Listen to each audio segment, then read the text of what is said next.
So, hi, Asmita. Hi, Thanks so much for joining us on ASAP Art. you're Can welcome. you please tell us a bit about yourself and about your film, A Very Clear Sunrise? So I am still a film student at the Satyajit Ray Film and Television Institute, and I've very recently gotten into documentaries and experimental documentaries, and it's been a big break for me from what the kind of work I used to do before, because I've only made fiction before as a part of the film school curriculum. Documentaries was never on my radar. But what I found is that there's a lot of scope for experimentation in documentary filmmaking, which really excites me.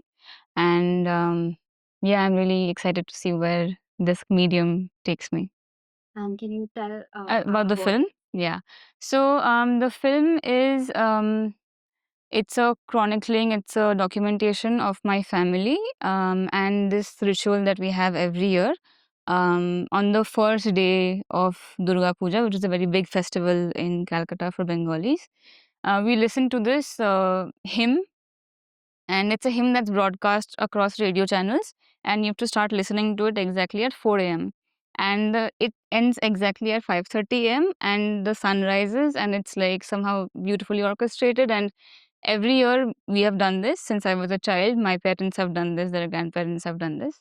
So I just wanted to record my family in this sort of setup. I thought it'd be some spiritual, philosophical type of thing, but it turned out to be something very different. And yeah, now I feel like it has an archival quality to it. So I might return to this film in some subsequent project that I do later. And you mentioned that you were already shooting with your family.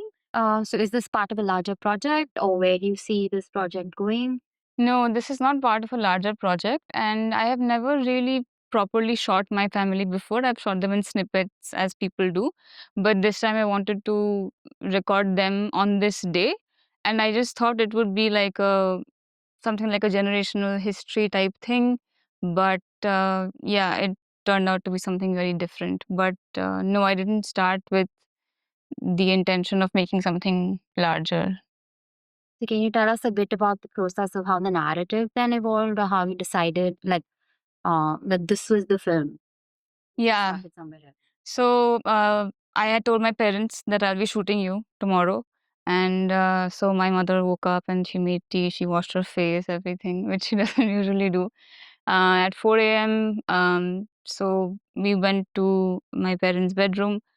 And for a long time, they talked about things like how my parents went out on dates on the eighth day of puja. It is a very typical thing for couples to go out on dates on the eighth day of puja. So they talked about that. Then my mother talked about her dad. Then my father talked about his family. Then they talked about how I used to fall asleep. I would wake up at 4 a.m. as a kid, then I'd fall asleep, and then I'd wake up again towards the fag end of the hymn as the sun rose and everything. So we were talking about that for a long time, and we were meandering, and I was feeling very frustrated ki this is all very nice, but this is not a story, and I don't know how I'll make it into a story. And then towards the end of while the hymn was wrapping up, my mother went to her balcony, and then she saw something which I had not seen yet, and that moved me a lot, but I wasn't sure if that'd be part of the film. Then when I started looking at the rushes, I realized that that is the most crucial part of the film. So then I started to look at the previous footage as what can I pick up from here to make that final moment more elevated. Yeah. And the film moves between the personal and the political to an observational treatment of your subject. So, can you tell us a bit about how you approached shooting an intimate subject like your own family, given that it is turning a lens on yourself as well? And we see that relationship between you and your father and your mother, Hmm. between them as well. Yeah. Hmm. I don't know how I shot my family. I wasn't really even thinking about it too much. I think initially I was trying a lot to capture their hands and their teacups and whatever, but I think I was thinking too much. And after a while, it just became really easy because they were talking and I was moving around the room. So I didn't think any. When I stopped thinking about how other people would look at this, and I started looking at it just as if I was taking a photograph or video of my parents, it became a lot easier. And there are actually photographs from your Yeah, childhood yeah, in yeah. show. It also takes on this almost diaristic or personal Yeah, I was thinking about this because track. there was a question also that came yesterday, but I don't know if this is a diaristic film. I just know it's a very personal film and something that is personal to all of us as our diaries. So maybe that's why it looks like a diaristic film.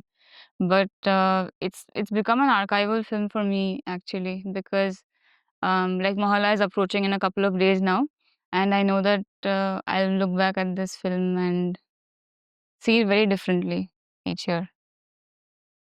And since you're speaking about the idea of archiving and documenting, your film is commenting on a particular moment of public outcry in the streets against the brutal rape that took place in the Arjigar hospital and Mumbai.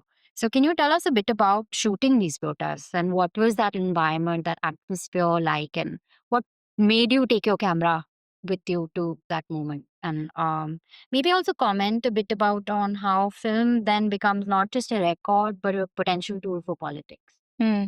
So I didn't take my camera out in the protests. I just had my phone, and the entire film has been shot on my phone. Um, the protests, the RG protests, I think, I have never felt more proud to be a Calcuttan. And there was such an energy in those protests. Like we were all demanding justice for something that had happened to one person. But somehow, when you were walking with all of these women, and it was women who were leading the slogans and everything, it just sort of felt like for everything that has happened to each woman in the protest, it felt like we were getting some kind of justice for that too, while we were seeking justice for somebody else. So I just kept recording the RG Court protest. I kept going because you couldn't not go. And I kept recording them because it was so energetic and electric and vibrant, and it just made me feel, like, it's funny when the Durga Puja idol, when it goes towards Visarjan to be drowned in the river, they play these the dhak. And I remember as a child that we had a pujo near our home, and whenever the dhak would beat, it would beat so close to my house, I could feel it in my heart. So the same thing in the protest, when these women were chanting and saying the slogans, I could also feel the same. I felt the same way in my heart. So yeah, I think that's why I recorded, and yeah, I'm very glad I did. In your Q&A session, you'd also spoken about being inspired by the work you'd seen at the festival alongside yours. And I was wondering if you'd like to share a bit about your experience of screening at the festival. What was some of the reactions like? Did people, respond to their memories of that moment? And um, how was the screening for you? So the screening was a really big deal for me because this is the first time that I got to see my mother on the big screen, and everybody else got to see it too. I'm really fascinated with my mom. She's a subject of the current documentary I'm making as well. So that was something I was really looking forward to. And there were friends who had come who had not met my mother before, and they did, and they saw her, and they really appreciated her in the film. And there was one person who came up to me, and then she asked me about my choice to incorporate the protests in this thing. And that led to an interesting, sort of fruitful conversation. So I'm really glad that I had this opportunity to showcase this film on a platform like Imami, and I'm really, really glad, really, really glad that something like Imami is sponsoring experimental cinema. It just gives a lot of hope to experimental filmmakers in Kolkata. And you mentioned that you were working on another documentary project. Would you like to share a bit about? It's hard to share about it. I can talk about the process for sure, but I can't speak much about the subject because it's still under production.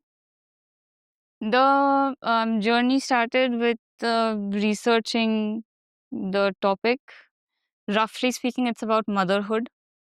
So I researched a lot, and I spoke to a lot of friends, family members, and people outside my known circle, and asked them how they were feeling.